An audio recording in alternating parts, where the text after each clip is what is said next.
అభివృద్ధి అంటే విధ్వంసం చేయకుండా, ఇండ్లు కూలగొట్టకుండా కూడా చేయవచ్చు. అభివృద్ధి అంటే సుందరీకరణ అంటే ఎవరి కొంపలు కూల్చకుండా కూడా చేయవచ్చు అని చెప్పడానికే ప్రత్యేకంగా ఈరోజు మనం ఈ మూసీ పరివాహక ప్రాంతంలో గతంలో 5.5 కిలోమీటర్ల పొడవున ఆనాడు సుధీర్ రెడ్డి గారి నాయకత్వంలో, కేసీఆర్ గారి మార్గదర్శకత్వంలో మూసీ తీరాన ఒక్క ఇల్లు ముట్టకుండా, ఒక్క ఇల్లుని చెదరగొట్టకుండా కొంత 5.5 కిలోమీటర్ల పరిధిలో 6 కోట్ల రూపాయలతో ఏ సుందరీకరణ కార్యక్రమాలు అయితే చేశామో, ఫుట్పాత్లు, ఓపెన్ జిమ్లు, అట్లాగే బ్రహ్మాండమైన ఒక ఫ్లాగ్ పోస్టు, మంచి క్రీడా ప్రాంగణాలు, వాటితో పాటు ల్యాండ్స్కేపింగు, ఇవన్నీ కూడా మీకు చూపెట్టడానికి, సుందరీకరణ అంటే ఇట్లా కూడా చేయవచ్చు, ప్రక్షాళన అంటే ఇట్లా కూడా చేయవచ్చు అని ప్రజలకు కూడా తెలియజెప్పడానికే ప్రత్యేకంగా ఈరోజు ఇక్కడికి రావడం జరిగింది. అందులో మొదటగా ఈరోజు మేము నాగోల్లోని ఎస్టీపీ సివరేజ్ ట్రీట్మెంట్ ప్లాంట్ని అందరం కలిసి ముందుగా సందర్శించాం. నాగోల్లోని సివరేజ్ ట్రీట్మెంట్ ప్లాంట్ ఎంత పెద్దది అంటే భారతదేశంలోనే అతి పెద్దదైన సివరేజ్ ట్రీట్మెంట్ ప్లాంట్ ఈరోజు ఎక్కడ ఉంది అంటే కేసీఆర్ గారి ప్రభుత్వంలో నాగోల్లో నిర్మించిన 320 MLDల ప్లాంట్ని ఇవాళ ఇప్పుడే మేము చూసి రావడం జరిగింది. 320 MLD కెపాసిటీ అంటే 320 మిలియన్ లీటర్స్ పర్ డే. ఒక మాటలో మీకు ఐడియా కోసం చెప్తా ఉన్నా, హైదరాబాద్ మహానగరంలో ప్రతిరోజు 2000 మిలియన్ లీటర్ల మురికి నీరు ప్రతిరోజు ఉత్పత్తి అవుతుంది. 2000 మిలియన్ లీటర్స్ పర్ డే మురికి నీరు, సివరేజ్ ప్రతిరోజు ఉత్పత్తి అవుతుంది. అందులో ఇంతకుముందు సుధీర్ రెడ్డి గారు చెప్పినట్టు దాదాపు 94-95% సివరేజు బై గ్రావిటీ మూసీ నదిలోకే వివిధ నాళాల ద్వారా 54 వివిధ నాళాల ద్వారా మూసీలోకి ప్రవహిస్తుంది. ఆనాడు కేసీఆర్ గారి ప్రభుత్వంలో మేము చేసిన ఆలోచన ఏంటి అంటే మూసీని ప్రక్షాళన చేయాలి, మూసీని జీవనదిగా మార్చాలి అనే ప్రణాళికకు పునాది పడ్డది కేసీఆర్ గారి ప్రభుత్వంలోనే. గతంలో ఆనాడు రాజశేఖర రెడ్డి గారు ఉన్నప్పుడు, చంద్రబాబు నాయుడు గారు ఉన్నప్పుడు కొన్ని ప్రయత్నాలు జరిగినాయి, జరగలేదని కాదు. ఆనాడు కూడా ఒక కాఫర్ డ్యామ్ కట్టారు హైకోర్టు ముందు, మీకు యాదకుండాలి. అట్లా కొన్ని ప్రయత్నాలు చేసినారు. కానీ ఒక డీటెయిల్డ్ ప్రాజెక్ట్ రిపోర్ట్ తయారు చేసి, ఒక సమగ్ర ప్రణాళిక తయారు చేసి, మరి ఏ రకంగా మూసీని సుందరీకరించాలి, ఏ రకంగా తిరిగి మళ్ళీ మూసీని ఒక ఆహ్లాదకరమైన నదిగా తయారు చేయాలి అనే ఆలోచన కేసీఆర్ గారి నాయకత్వంలో మన ప్రభుత్వంలో ఆనాడు మనం స్టార్ట్ చేసిన తర్వాత అందులో 3 దశలు ఉంటాయి. మూసీని బాగు చేయాలంటే 3 దశల్లో చేయాలి. ఏదో మ్యాజిక్ అల్లావుద్దీన్ అద్భుత ద్వీపం ఏదో పట్టుకొని ఉఫ్ అంటే అయిపోదు. అందుకే ఏం ప్లాన్ చేసినామంటే ప్రతిరోజు 2000 MLDలు మురికి నీరు ఏదైతే ఉత్పత్తి అవుతున్నదో అందులో ఎంత ట్రీట్మెంట్ చేస్తున్నాం మనము అని చెప్పి ముందుగా అధ్యయనం చేసినాం. లెక్క తీస్తే కేవలం 670 MLDలకు మాత్రమే సివరేజ్ ట్రీట్మెంట్ ప్లాంట్లు తెలంగాణ రాకముందు ఉండేది. అందుకే ఏం ఆలోచన చేసినామంటే మన ప్రభుత్వం ముందుగా మూసీలోకి వచ్చే ప్రతి చుక్క నీరుని శుద్ధీకరించాలి అని చెప్పి దాదాపు 4000 కోట్ల రూపాయలతో, సరిగ్గా చెప్పాలి అంటే 3866 కోట్ల రూపాయలతో 32 సివరేజ్ ట్రీట్మెంట్ ప్లాంట్లకు మనం శ్రీకారం చుట్టాం. అందులో భాగంగానే ఈరోజు మీరు నాగోల్లో చూసిన 320 MLD ప్లాంట్ కూడా అందులో భాగంగానే ఆ రోజు కేసీఆర్ గారి ప్రభుత్వం తీసుకున్న నిర్ణయంలో భాగంగా మనం కట్టిన సివరేజ్ ట్రీట్మెంట్ ప్లాంట్ ఇది. ఒక నాగోల్ కాదు, అట్లాంటి ప్లాంట్లు 32. ఈ 32 ప్లాంట్లు కూడా మనం 2023 డిసెంబర్ ఎప్పుడైతే బీఆర్ఎస్ గవర్నమెంట్ మారిందో ఆ రోజు వరకే 80-85% నిర్మాణాలు కూడా పూర్తయినాయి. కొన్ని చోట్ల ప్రారంభోత్సవాలు కూడా చేసినాం. కోకాపేటలో ప్లాంట్ నేను సబితక్క పోయి ప్లాంట్ ప్రారంభోత్సవం మేము అక్టోబర్ నవంబర్లోనే చేశాం. అట్లా కొన్ని ప్లాంట్లు ప్రారంభించినాం, కొన్ని నిర్మాణ దశలో ఉండే. అల్టిమేట్ ఎయిమ్ ఏంది అంటే, అల్టిమేట్ గోల్ ఏంది అంటే ఆ రోజు మూసీలోకి వచ్చే ప్రతి మురికి నీటి చుక్క 94% ఏదైతే గ్రావిటీ ద్వారా వస్తుందో అది ట్రీట్ చేయబడి రావాలి అనే ఉద్దేశంతోనే ఆ రకంగా 4000 కోట్లతో మరి మూసీలో మొదటి దశకు ముందడుగు వేసింది కేసీఆర్ గారి ప్రభుత్వం. ఆనాడు చైర్మన్గా సుధీర్ రెడ్డి గారు ఉన్నారు, మంత్రులుగా నేను, సబితక్క, మల్లన్న, మహమూద్ అలీ గారు, తలసాని శ్రీనివాస్ యాదవ్ గారు, మేమందరం కూడా ఉన్నాం. తర్వాత ఇవాళ మేము చూసినాం నాగోల్లో ట్రీట్మెంట్ చేసిన తర్వాత నీళ్లు ఎట్లా మారుతాయి, ఆ మురికి నీరును ఎట్లా శుద్ధీకరిస్తారు. మాకు అక్కడ ఇంజనీర్లు చూపెట్టారు. సార్ ఇగో ఇది శుద్ధి చేయకముందున్న నీళ్లు ఇట్లా ఉన్నాయి, శుద్ధి చేసిన తర్వాత సెకండరీ లెవెల్ ట్రీట్మెంట్ చేసిన తర్వాత ఇట్లా ఉంటాయి సార్ అని చెప్పి వారు చూపెడతా ఉన్నారు. మరి ఆ నీళ్లు దేనికి ఉపయోగపడతాయంటే నిర్మాణ రంగంలో వాడచ్చు, ట్రీటెడ్ వాటర్, ల్యాండ్స్కేపింగ్కి వాడచ్చు, అట్లాగే నదిలోకి వదలడానికి మళ్ళీ మురికి నీరు శుద్ధీకరించి వదిలితే కనీసం జంతుజాలానికి అట్లాగే చెట్లకు ఇబ్బంది లేకుండా చక్కగా పెట్టవచ్చు. ఇది మొదటి దశ. రెండవ దశలో ఏమనుకున్నామంటే మనం మరి పూర్తి స్థాయిలో సెకండరీ ట్రీట్మెంట్ చేసిన తర్వాత కూడా నీళ్లు తాగే నీళ్ళ స్థాయిలో ఉండవు. అందుకే గోదావరి నీళ్ళని తీసుకురావాలి అని చెప్పి కాళేశ్వరం ప్రాజెక్ట్ ఏదైతే కేసీఆర్ గారు ఆనాడు డిజైన్ చేసి మరి నిర్మాణం చేశారో ఆ కాళేశ్వరం ప్రాజెక్టు నుంచి వచ్చిన గోదావరి నీళ్ళని మన మూసీలోకి తీసుకొని రావాలా అని ప్లాన్ చేసినాం. మనకు అత్యంత సమీపంలో ఉన్న రిజర్వాయర్ ఏంది అంటే కాళేశ్వరంలో కొండపోచమ్మ సాగర్ రిజర్వాయర్, గజ్వేల్ నియోజకవర్గంలో కొండపోచమ్మ సాగర్ రిజర్వాయర్ ఉంటుంది. ఒక ఐడియా కోసం చెప్తా ఉన్నా మీకు. మనకి హైదరాబాద్ భూభాగం ఏదైతే ఉందో 535 మీటర్ల మీద ఉంటుంది. హైదరాబాద్ సముద్ర మట్టానికి Hyderabad 535 meters above sea level ఉంటుంది. కానీ కొండపోచమ్మ సాగర్ 618 నుంచి 620 మీటర్ల పైన ఉంటుంది కొండపోచమ్మ సాగర్. కొండపోచమ్మ సాగర్ యొక్క కెపాసిటీ 15 టీఎంసీలు. 15 టీఎంసీలు అంటే 15 హుస్సేన్ సాగర్ల సామర్థ్యంతో సమానం, 15 ట్యాంక్ బండ్ల సామర్థ్యంతో సమానం. అందుకే ఏమనుకున్నామంటే 618 మీటర్లు 620 మీటర్ల పైన ఉండే కొండపోచమ్మ సాగర్ నుంచి మనం గ్రావిటీ ద్వారానే, ఎందుకంటే అది పైన ఉంటుంది, నెత్తి మీద కుండబెట్టినట్టుగా పైన ఉంటుంది, గ్రావిటీ ద్వారానే మన గండిపేట చెరువులకు నీళ్లు తీసుకొస్తే గండిపేట చెరువులకు వెళ్ళి మూసీలకు నీళ్లు ఆటోమేటిక్ వచ్చేస్తాయి. వచ్చేసిన తర్వాత ఎప్పటికీ కూడా మూసీలో శుద్ధమైన నీళ్లు ఉండాలన్న ఉద్దేశంతో కొండపోచమ్మ సాగర్ నుంచి గండిపేట చెరువుకు నీళ్లు తెచ్చే ప్రాజెక్టుకు కూడా ఆమోదం తెలిపింది కేసీఆర్ గారి ప్రభుత్వమే. మే 2023 సంవత్సరంలో ఆనాడు క్యాబినెట్లో మేమందరం మంత్రులుగా ఉన్నాం. కేవలం 1100 కోట్ల రూపాయలతో గోదావరి నీళ్లను గండిపేట చెరువులో పోయడానికి కూడా ప్రణాళికలకు ఆమోదం తెలిపింది కూడా కేసీఆర్ గారి ప్రభుత్వమే. అయితే మూసీలో ఒక విచిత్రమైన పరిస్థితి ఉంటుంది.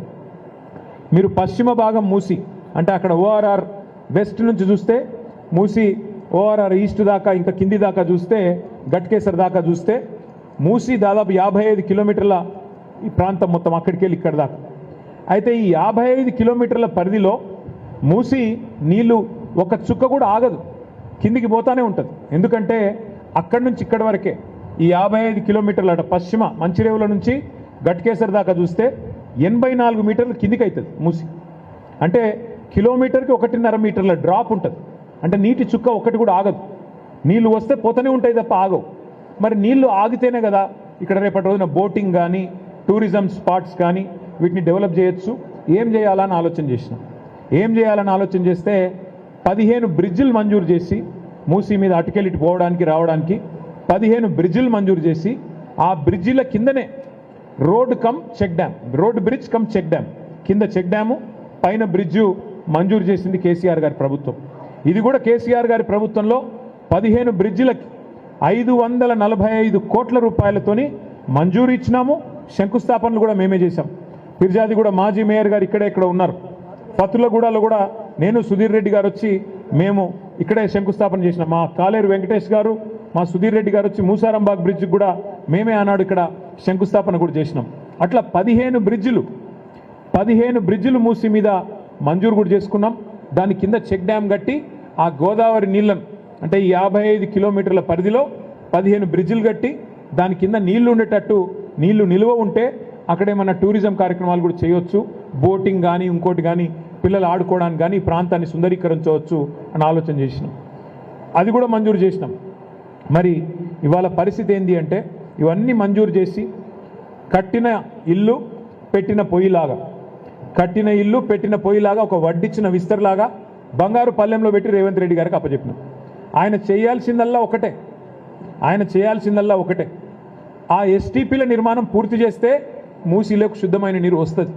ఆ శుద్ధమైన నీరు కిందికి నల్లగొండకు పోతుంది, భువనగిరికి పోతుంది, కింద మొత్తం నల్గొండ జిల్లా, పాత నల్గొండ జిల్లాకు పోతుంది. ఎక్కడ కూడా ఏ బాధ లేకుండా రేవంత్ రెడ్డి రూపాయి కూడా ఖర్చు పెట్టే అవసరం లేకుండా కింద ఉన్న నల్గొండ రైతన్నలకు కూడా లాభం జరుగుతుంది. ఆనాడు గతంలో ఉన్న మరి ప్రభుత్వాలు పట్టించుకోకపోయినా తెలంగాణ వచ్చిన తర్వాత కేసీఆర్ గారు పట్టించుకొని కింద నల్గొండ రైతులకు కూడా న్యాయం చేయాలి, పైన హైదరాబాద్లో కూడా మూసి ప్రక్షాళన జరగాలని చెప్పి మంచి ఉద్దేశంతో ఈ కార్యక్రమం చేసినారు. ఈ క్రమంలో సుధీర్ రెడ్డి గారు ఒక ఆలోచన చేసినారు. సబితక్క, సుధీర్ రెడ్డి గారు ఒకసారి కూర్చొని మనం కూడా ఒక శాంపుల్గా ఒక్క ఇల్లు కూలగొట్టకుండా మన మూసీ నదిలో మనం కూడా ప్రయోగాత్మకంగా ఒక 5-6 కిలోమీటర్లు సుందరీకరణ చేయాలని చెప్పి కేవలం 6 కోట్ల రూపాయలతో ఇప్పుడు మీరు చూసిన ఫుట్పాత్లు కానీ, ఇప్పుడు మీరు చూసిన మరి అక్కడ ఓపెన్ జిమ్లు కానీ, అక్కడ మీరు కట్టిన ఫ్లాగ్ పోస్ట్ కానీ, అట్లాగే పక్కన కట్టిన కొన్ని క్రీడా ప్రాంగణాలు కానీ, అటువైపు ఇటువైపు 3 కిలోమీటర్లు, అవతల ఉప్పల్ నియోజకవర్గంలో 2.5 కిలోమీటర్లు కేవలం 6 కోట్ల రూపాయలతో సుందరీకరణ కూడా చేసి ఇవాళ 3-4 వేల మంది రోజు వాకింగ్ చేసే విధంగా దీన్ని కూడా తీర్చిదిద్దడం జరిగింది.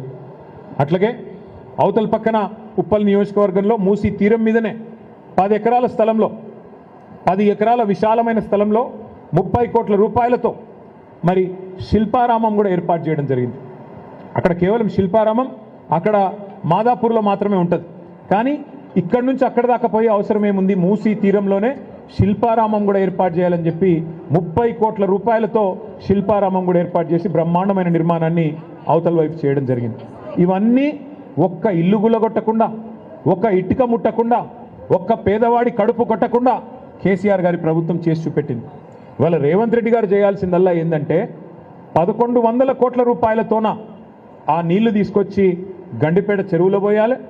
ఈ బ్రిడ్జిలు ఏవైతే మనం శాంక్షన్ చేసినామో 545 కోట్లతోని వాటిని పూర్తి చేయాలి. మంచిగా బ్రహ్మాండంగా రిబ్బన్లు కట్ చేసుకోవచ్చు, సపట్లు కొట్టించుకోవచ్చు, నేనే చేసినా డబ్బా కొట్టుకోవచ్చు. అన్ని ఎట్లయితే డబ్బా కొడుతున్నాడో మనం ఇచ్చిన ఉద్యోగాలకు కాయిదాలు ఇచ్చుకుంటా, మనం కట్టిన ఫ్లైఓవర్లకు రిబ్బన్లు కట్ చేసుకుంటా, ఇది కూడా గదే చేసుకొని ప్రచారం చేసుకోవచ్చు. కానీ ఆయన ఉద్దేశం వేరే ఉన్నది. ఆయన ఉద్దేశం మొత్తం వేరే ఉన్నది. ఇంత అల్కగా అయిపోతే, ఇంత అల్కగా చేస్తే ఆయన రేవంత్ రెడ్డి ఎందుకు అవుతాడు? అందుకే ఆయన ఆలోచన వేరే ఉన్నది. వచ్చిన మర్నాడే చెప్పిండు రేవంత్ రెడ్డి గారు 1,50,000 కోట్ల రూపాయలతో చేస్తాం మూసిని అన్నాడు. మేము పరిశాన్ అయినాం. అరే మొత్తం మధ్యలోకెళ్ళి ఎక్స్ప్రెస్ వే కట్టినా 55 కిలోమీటర్ల పొడవునా మంచిరేవుల నుంచి గట్కేసర్ దాకా మూసీలా ఎక్స్ప్రెస్ వే కడితే కూడా 10,000 కోట్లు అవుతుంది. అది కూడా మేము లెక్కేసినాం. అది కూడా మేమే ప్రాజెక్ట్ రిపోర్ట్ తయారు చేసి గవర్నమెంట్లో ఉన్నది. అది ప్లస్ 4,000 కోట్ల రూపాయలతోని సివరేజ్ ట్రీట్మెంట్ ప్లాంట్లు ప్లస్ ఇంకొక 2,000 కోట్లు సుందరీకరణ అన్నీ చేస్తే కూడా 16,000 కోట్లలో మూసీ సుందరీకరణ అయిపోతుంది. కానీ రేవంత్ రెడ్డి గారు 16,000 కోట్లతో పోయేదాన్ని ఇలా 1,50,000 కోట్లు అని పదే పదే చెప్తా ఉన్నారు. ఇది మా మాట కాదు, రేవంత్ రెడ్డి గారే స్వయంగా ఆయన హైదరాబాద్లో బహిరంగ వేదిక మీద చెప్పినారు 1,50,000 కోట్ల రూపాయలతో మూసీ సుందరీకరణ చేస్తాను. మేము అసెంబ్లీలో అడిగినాం, అయ్యా మరి 1,50,000 కోట్ల ఖర్చు అంటే ఒక డీటెయిల్డ్ ప్రాజెక్ట్ రిపోర్ట్ ఏమన్నా మీ దగ్గర ఉందా? సమగ్ర ప్రణాళిక ఉందా? ఉంటే దయచేసి చెప్పండి అన్న. 2.5 ఏళ్ళైంది, ఇంతవరకు డిపిఆర్ లేదు, ఇంతవరకు డీటెయిల్డ్ ప్రాజెక్ట్ రిపోర్ట్ లేదు ప్రభుత్వం దగ్గర, ఒక ప్రణాళికనే లేదు. కానీ ఇవాళ కింది నుంచి మీది దాకా ఇవాళ ఇండ్లకు రెడ్ మార్కులేసి, ఇప్పుడే ఆ తమ్ముడి బాధ విన్నారు మీరు మహేష్, ఒక ప్రెగ్నెంట్ భార్య ఉంటే 9 నెలల కడుపుతోనుంటే మిమ్మల్ని బయటికి వెళ్ళగొడతామని చెప్పి అధికారులు అనధికారికంగా వచ్చి బెదిరిస్తూ ఉన్నారు. అధికారికంగా నోటీసులు ఇవ్వరు, రెడ్ మార్కులు వేస్తారు, మెడలు బట్టి నూకుతారు, అక్రమ నిర్మాణాలు అంటారు. మరి మీరే ఇచ్చిండ్రు కదా పర్మిషన్లు 2009లో 2004లో అంటే అవన్నీ మాకు తెలియదు, అప్పుడెవడున్నాడో వాడిచ్చిండో మాకు తెలియదు అని చెప్పి ఇష్టం వచ్చినట్టుగా వ్యవహారం చేస్తూ ఉన్నారు.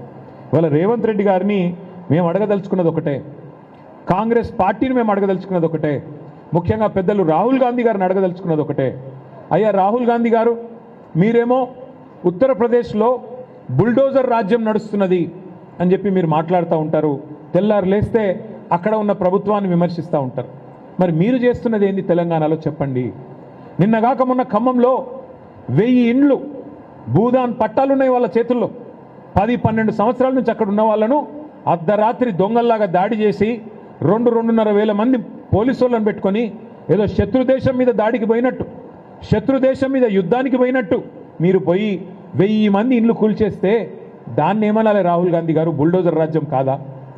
మహబూబ్ నగర్ పట్టణంలో దివ్యాంగులు, వికలాంగులు, కాళ్ళు చేయులు చక్కగా లేనోళ్ళు, కళ్ళు కనబడనోళ్ళు, చెవులు వినబడనోళ్ళు ఒక 150 మంది ఇల్లు కట్టుకున్నారు ఒక కాలనీలో. గవర్నమెంట్ స్థలమే కావచ్చు, కట్టుకుంటే నీ బుల్డోజర్లు పోయి వాళ్ళకి పాపం కాళ్ళు చేయులు చక్కగా లేని వాళ్ళని కూడా చూడలే, గుడ్డోళ్ళని చూడలే, చెవిటోళ్ళని చూడలే, వాళ్ళని కూడా బజార్లకు గుంజి వాళ్ళని కూడా మెడలు బట్టి బయట నూకేసి వాళ్ళ ఇల్లు కూడా గులగొట్టింది. ఇక హైడ్రా పేరు మీద హైదరాబాద్లో చేస్తున్న అరాచకాలకైతే అంతే లేదు. ఏందయ్యా ఇది అని అడిగితే ఇవి బఫర్ జోను, ఇది FTL అని మాట్లాడతారు. వాళ్ళు అడుగుతున్నారు, ఇవాళ ఎవరెవరైతే బాధితులు ఉన్నారో వాళ్ళు అడుగుతున్నారు, అయ్యా పర్మిషన్లు ఇచ్చింది మీరు, రిజిస్ట్రేషన్లు చేసింది మీరు, పర్మిషన్లు ఇచ్చింది మీరు, ట్యాక్సులు కట్టించుకుంటున్నది మీరు, కరెంటు బిల్లులు కట్టించుకుంటున్నది మీరు, మరి అట్లాంటప్పుడు ఇవి అక్రమం ఎట్లయితాయి? సక్రమమే కదా అంటే సమాధానం చెప్పేవాడు లేడు. ఏమనంటే కేసీఆర్ కట్టించిన డబల్ బెడ్రూమ్ ఇళ్ళకు ఒండ్రి అవి ఖాళీగా ఉన్నాయి, మేము మిమ్మల్ని మెడల్ బట్టి అలా నూకుతామని చెప్పి బెదిరించుడు తప్ప ఇంతవరకు సమాధానం రావట్లేదు. రేవంత్ రెడ్డి గారిని ఈ రాష్ట్రంలోని పేదల తరపున, రాష్ట్రంలోని మీరు ఎవరెవరు ఇళ్ళైతే గొలగొడుతున్నారో వారందరి తరపున నేను ఒకటి అడుగుతా ఉన్నా, రేవంత్ రెడ్డి గారు నీకు చిత్తశుద్ధి ఉంటే సమాధానం చెప్పు. నీ ఇల్లు స్వయంగా ముఖ్యమంత్రి రేవంత్ రెడ్డి ఇల్లు కొడంగల్లో మీరు కోస్గిలో ఇల్లు కట్టుకున్నారు. కోస్గిలో మీరు కట్టిన ఇల్లు రెడ్డికుంటలో ఉన్నది, తాలాబ్లో ఉన్నది, అది కూడా చెరువులో ఉంది. వాస్తవమా కాదా చెప్తావాను ముందుకొచ్చి? నేను రేవంత్ రెడ్డిని సూటిగా అడుగుతా ఉన్నా, నీ ఇల్లు స్వయంగా ఇలా రెడ్డికుంటలో కోస్గిలో ఉన్న మాట వాస్తవమా కాదా? రేవంత్ రెడ్డి గారు మీరు సమాధానం చెప్పండి. ముఖ్యమంత్రి గారి సోదరుడు అనుముల తిరుపతి రెడ్డి, ఆయన ఇల్లు దుర్గం చెరువు FTLలో ఉంటుంది. కానీ ముఖ్యమంత్రి గారి ఇల్లును మాత్రం ఎవడు ముట్టడు, హైడ్రా రాదు, ఇంకొకడు రాడు, ఎవడు రాడు, ఏ అధికారి రాడు, అంత ధైర్యం వాళ్ళకి లేదు. అట్లాగే మంత్రులు పొంగులేటి శ్రీనివాసరెడ్డి ఇల్లు బఫర్లో ఉంటుంది, మంత్రులు డాక్టర్ వివేక్ ఇల్లు బఫర్లో ఉంటుంది, KVP రామచంద్రరావు ఇల్లు బఫర్లో ఉంటుంది, మీ చీఫ్ విప్ పట్నం మహేందర్ రెడ్డి ఇల్లు హిమాయత్ సాగర్ చెరువు మధ్యలో ఉంటుంది. ఇవి ఏవి కనబడాయట, వీటిని మాత్రం ముట్టడానికి అధికారులకు ధైర్యం లేదు, హైడ్రా కళ్ళు కనబడతలేవు. కానీ గరీబోడైతే పేదవాడైతే పర్మిషన్లున్నా